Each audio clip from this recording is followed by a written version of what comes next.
শেষ ট্রেনের অসমাপ্ত গল্প। শীতের কুয়াশায় ডুবে থাকা এক নির্জন সন্ধ্যা। ছোট্ট স্টেশনটায় নেই আর কোনো ভিড়, শুধু কুয়াশার পেছনে লুকিয়ে থাকা কিছু আলো।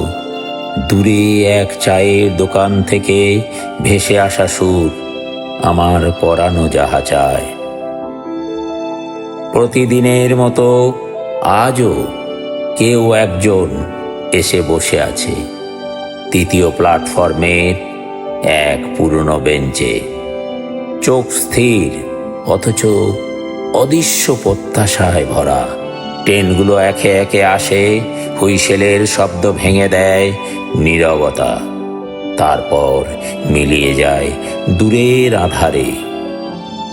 প্রতিটি ট্রেন যেন বহন করে নতুন যাত্রার প্রতিশ্রুতি, আবার প্রতিটি প্রস্থান রেখে যায় এক অদৃশ্য বিদায়ের ক্ষত।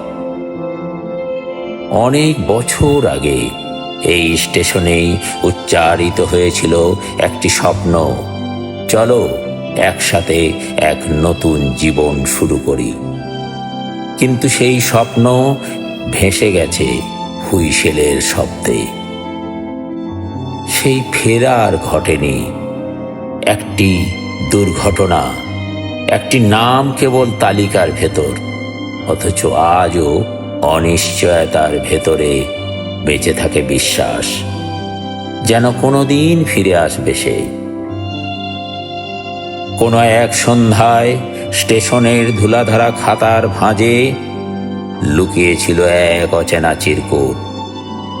যদি কখনো ফিরে আসো, আমি প্রতিদিন এই বেঞ্চেই বসে থাকব। শুধু একবার চোখ তুলে দেখো, আমি ঠিক চিনে নেব। সেই লেখাটি পড়ে চোখ ভিজে উঠেছিল, তবু ঠোঁটে এসেছিল এক অসমাপ্ত হাসি। এ যেন প্রেমের অন্তহীন রূপকথা, যেখানে হারিয়ে যায় কেউ, কেউ অপেক্ষা করে, আর ভালোবাসা রয়ে যায় মাঝখানে। কুয়াশার মতো ধরা যায় না, তবু সর্বত্র ভাসে।